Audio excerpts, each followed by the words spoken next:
Hello, everyone. I am Elizabeth Corey, and I'm the founder of BeatingTrauma.com, and we are here today to talk about trauma and all the ways in which it impacts us on a daily basis. And specifically, I'm going to do some talking about the controller today. It's a popular topic because it is, if I have to say, I call this part the king of the defenders. They are so critically important to our defense system. They really do run it.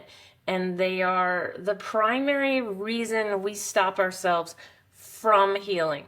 And so I give a lot of attention to this part because I'll be honest, most of us are enmeshed with this part in some way.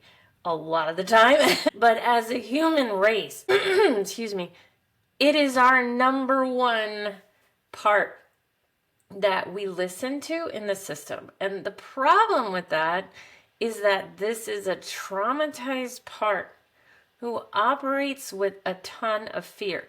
What that means is that we are generally making a lot of our decisions from a very scared, traumatized part within us. This part is also not an adult, even though they're very, very good at acting like an adult. They can be extremely convincing. It's one of the reasons that most of us deal with imposter syndrome is because we have a part who is not an adult acting like an adult a lot of the time. And this is true for almost everyone. Again, it is a trauma-based thing, but it does have a tendency to get worse and more intense as the trauma gets worse and more intense. But in general, just living on this planet, being in humanity, does have a tendency to make us be enmeshed with the controller because it's a scary place, right? So we all have some level of controller, even though right now your controller might actually be telling you that you don't, because they love to say that. They try to hide from us. They are the part that wants us to write the least from them because they don't want you to know they're there, because as long as you don't know they're there, they can stay in charge because they have you convinced that they are you, they are the entirety of you, and that there is nothing else to you except for what they represent and show you. That is not the truth. This will be a tough conversation to stay with. You're probably going to experience some significant dissociation because guess what? The controller's in charge of that. So when we talk about the controller does make it harder for you to hear me. So watch how you might try to not hear me because it may be there. And actually, that's where I want to put the focus today, is on this idea of strategies that will unground us. And this can be for a whole lot of reasons, but I will say that the number one reason that we want to unground is because there is an emotion that is close by that we don't want to feel, or we are in some kind of flashback. And I should say or we are in some kind of flashback because most of the emotions we feel are a flashback, right? So we can't really separate those two things out. So these are the reasons the controller will try to keep us ungrounded. They've learned that there's really no space in this world for our emotional expression. There's no space to stop and figure out what our trauma is and the patterns that it's creating. The controller keeps the focus on the external world at all times. They do not want to connect with that inner world at all if they can help it.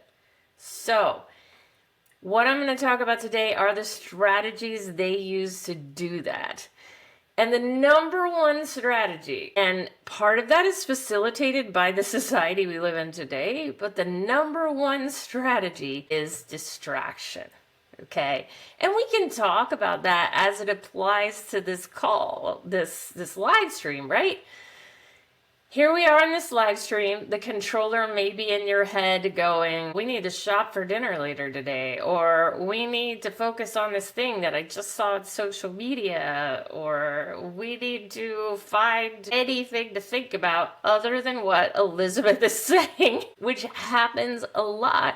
So distraction is key for the controller. It's their number one go-to method.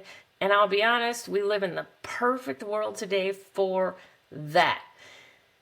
Everybody's got phones, right? Phones have become the biggest helpers for the controller. They're beautiful. Like the controller's perfect world. Like the controller created this, and actually controllers did create the phone. So Jana's saying, I'm already laughing. Yeah, look, call yourself out on it, not in a mean way, but in a compassionate way. Like, okay, I see what I'm doing.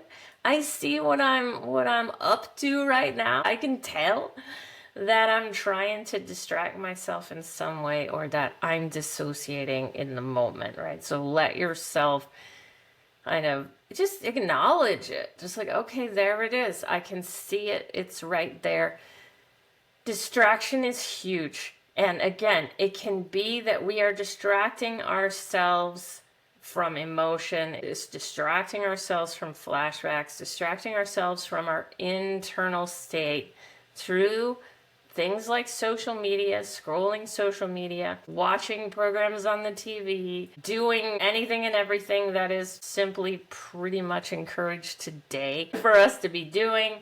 If we are trying to connect with ourselves, the controller might say something like, we can do that after we wash the dishes, or after we clean this or clean that, or back to scrolling social media, or after we do this long to-do list of things that could probably wait, but I'm going to make you feel super urgent about them right now.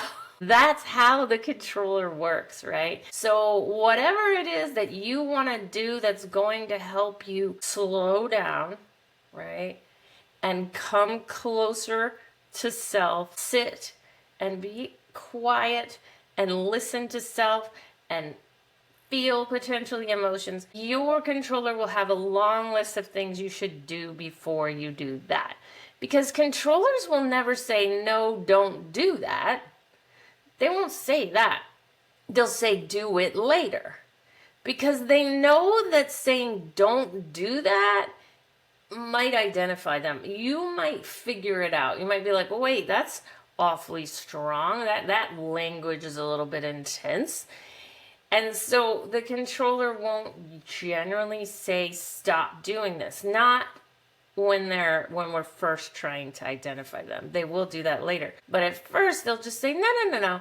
We just have so many other things we need to do instead of that. And that is really how a controller operates. So we can kind of be on the lookout for that. When we see something and we're like, I'm just noticing a strong pull towards something else as I sit here and try to connect, that may be your controller.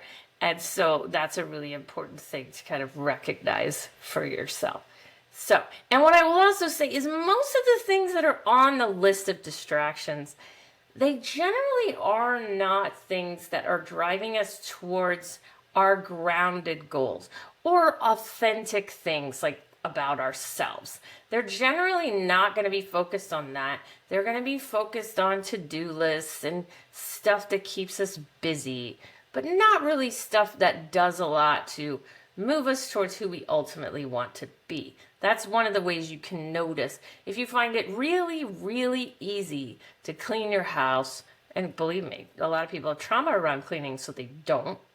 But if you do, or if you find it really, really easy to do some other type of task, but then as soon as you sit down to, let's say, be creative, or do something you've always wanted to do, that will probably ground you in some way. That's often when it becomes really difficult and there's a lot of push towards other tasks, right? So distraction-based tasks are not going to be super grounded or moving us in the direction of something we really want to do with our lives. So it is important to recognize that, because that'll help you to spot it as well, right?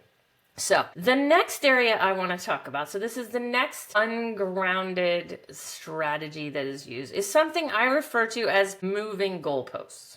Okay? Moving goalposts are similar to distractions, but in this case, there could be some element of groundedness to it. It could be related to a grounded goal that you have. However, I will say that a lot of times it isn't. Moving goalposts are when you are consistently reaching for the next goal. And the big thing that goes along with moving goalposts are promises. And these are generally not real. When a controller makes promises, they usually learn that strategy. And actually, this is true for most of what the controller does. They learned that strategy from our initial abusive family of origin.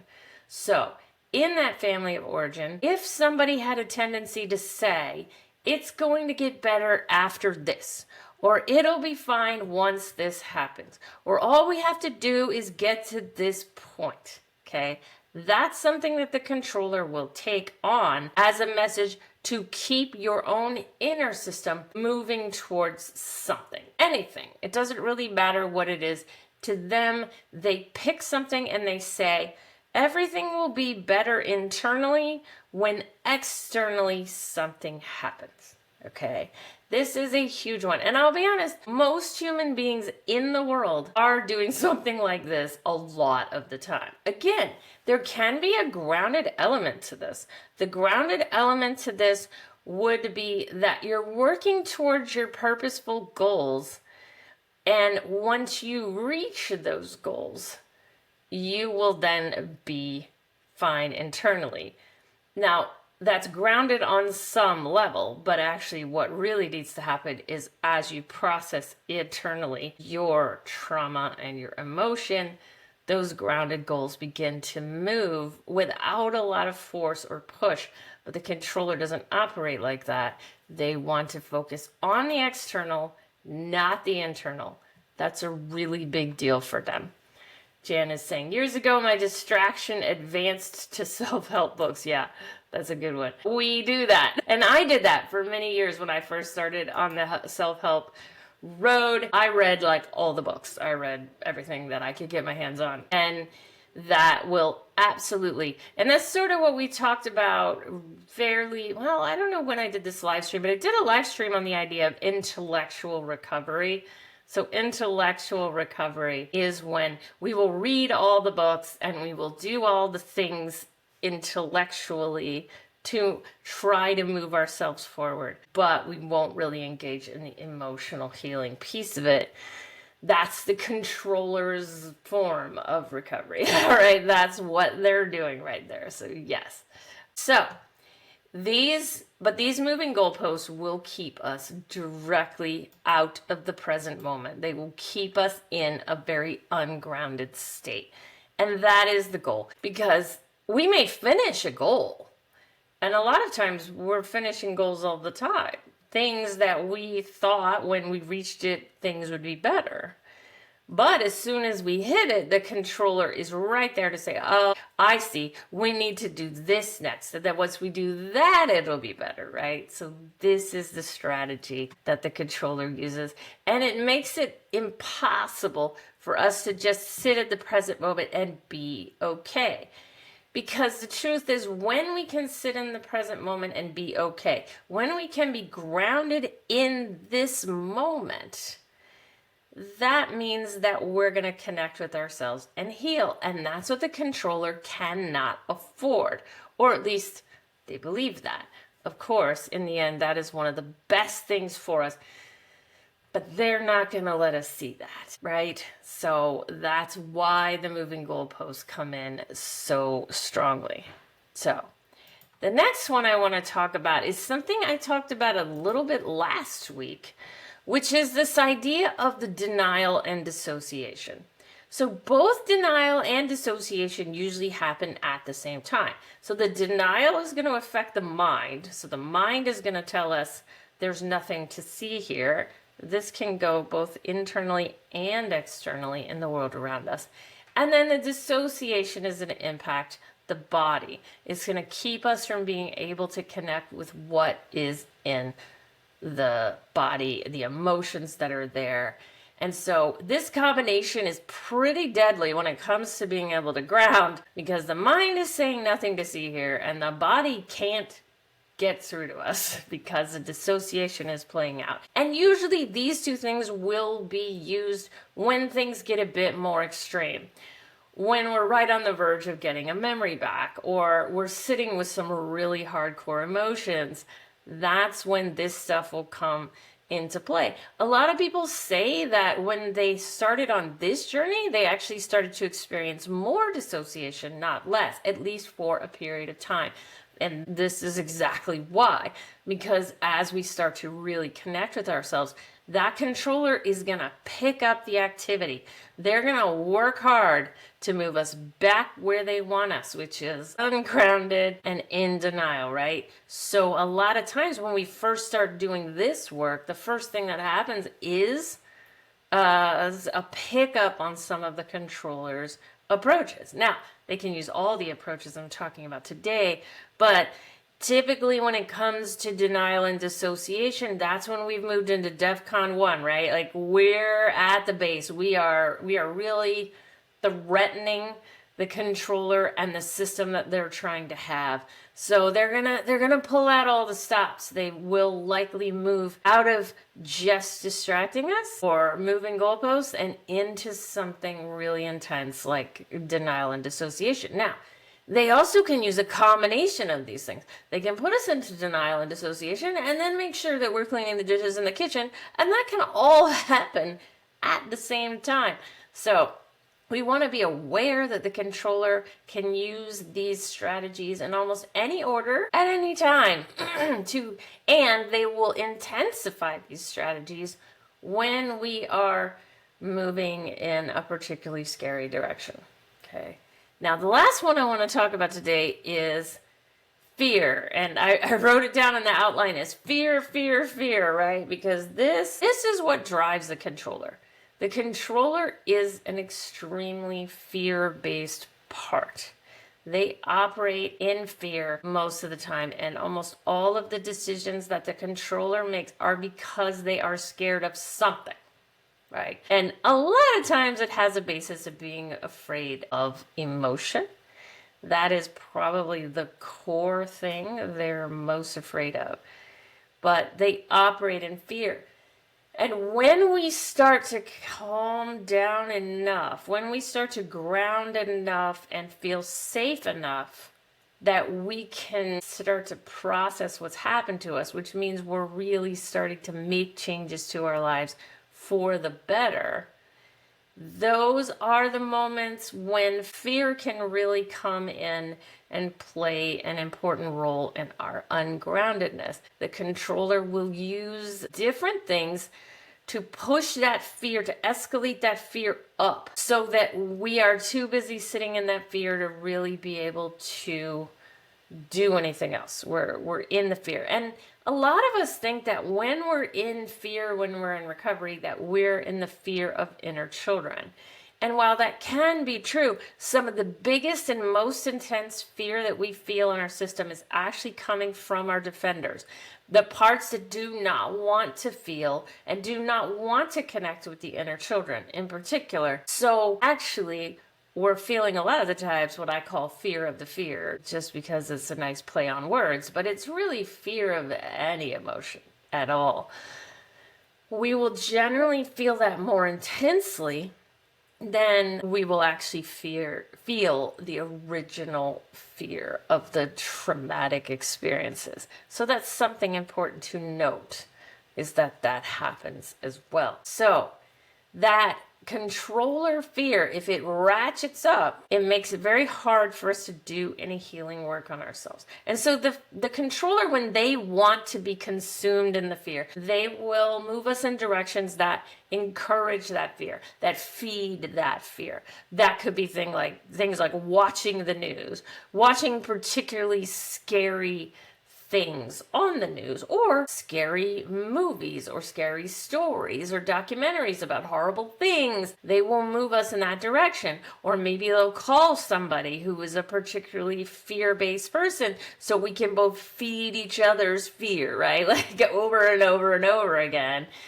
to maintain a certain level of fear, because in that place, there's not really a good opportunity to sit with a grounded self.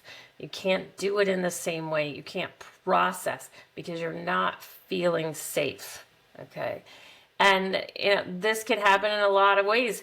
The controller can grab hold of a story that has to do with your existing life too, and just say, oh my God, this is going to be a disaster. My controller loves to tell me that things I'm working on now are going to be a disaster. One of their favorite things to say, it's not going to work. It's going to be a disaster.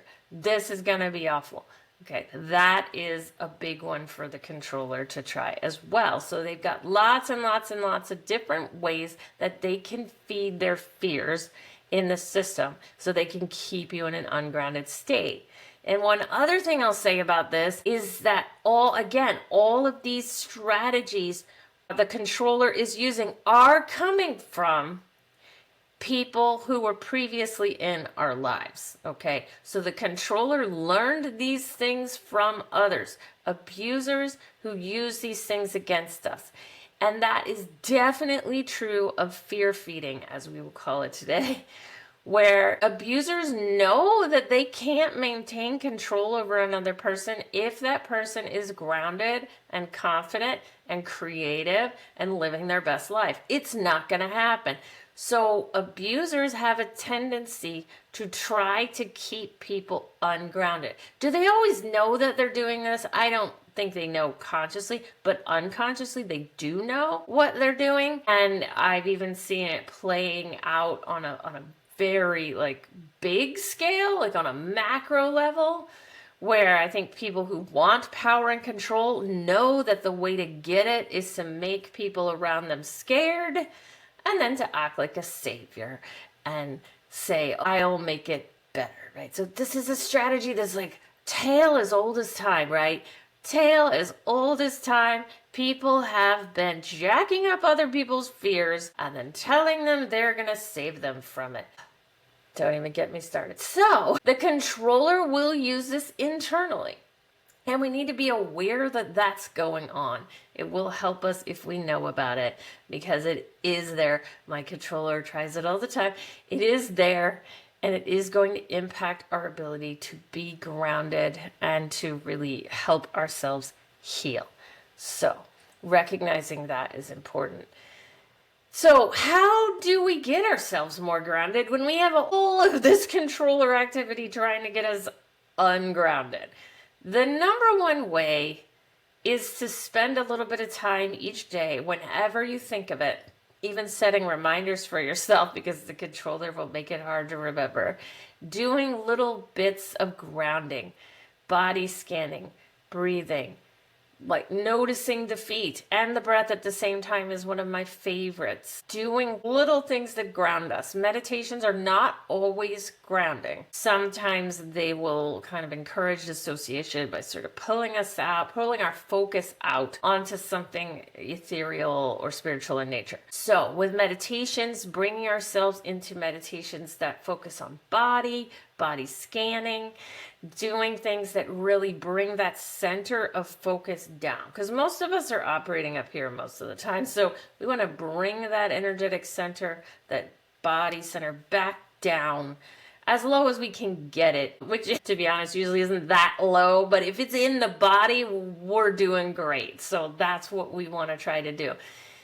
If you can hold that grounded focus for even just 5, 10, 15 seconds, it's helping. And believe me, your mind will be full of things saying it's not helping, because the controller really, really wants you to think it's not going to help. But even just this little tiny bit of grounding is helping, okay?